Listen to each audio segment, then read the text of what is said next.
Anchor అనసూయపై అసభ్యకర పోస్టులు చేసిన వ్యక్తిని అరెస్ట్ చేశారు. ఇన్స్టాగ్రామ్లో అనసూయపై అభ్యంతరకర పోస్టులు, కామెంట్లు పెట్టిన చంటి తన వ్యక్తిత్వాన్ని హననం చేసేలా, గౌరవానికి భంగం కలిగించేలా కామెంట్లు, పోస్టులు పెడుతున్నారని ఇటు సైబర్ క్రైమ్కి అనసూయ ఫిర్యాదు చేసింది. గత ఏడాది డిసెంబర్లో 23 నుంచి ఈ పోస్టులు పెడుతున్నట్లు కంప్లైంట్ ఇచ్చింది. అనసూయ ఫిర్యాదుతో రంగంలోకి సైబర్ క్రైమ్ పోలీసులు దిగారు. విచారణ జరిపి చంటిని అరెస్ట్ చేశారు పోలీసులు. నిందితుడు చంటిది నల్గొండ జిల్లా అల్వాల.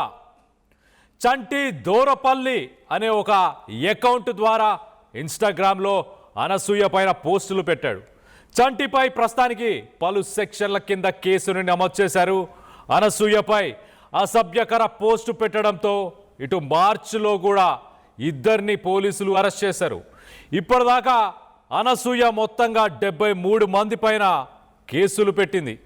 ఇటు కొండాపురం అరుణ్ కుమార్ అనే ఒక వ్యక్తి, వెస్ట్ మారేడ్పల్లిలో ఉండే ఆ వ్యక్తి పైన కూడా ఇటు తను కేసు పెట్టింది. ఆ వ్యక్తి వయసు కూడా 29 సంవత్సరాలు. మార్చిలో అతన్ని అరెస్ట్ చేశారు.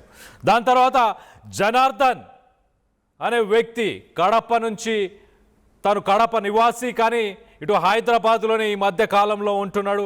అతను కూడా అనసూయ పైన అసభ్యకర పోస్టులు, కామెంట్లు చేయడంతో అతని పైన కూడా కేసు నమోదైంది. తనని కూడా ప్రస్తుతానికి అరెస్ట్ చేశారు. సైబరాబాద్ క్రైమ్ పోలీసులు కూడా ఇటు క్లియర్గా సోషల్ మీడియాలో ఏం మాట్లాడుతున్నారు, ఎలాంటి పోస్టులు పెడుతున్నారు అన్న దానిపై కొంత దృష్టి పెట్టాలి. మీరు ఖచ్చితంగా ఇష్టానుసారంగా ఏది పడితే అది మాట్లాడితే ఊసలు లెక్క పెట్టాల్సి వస్తుంది అంటూ ఇటు సైబరాబాద్ పోలీసులు చెప్పుకొస్తున్నారు.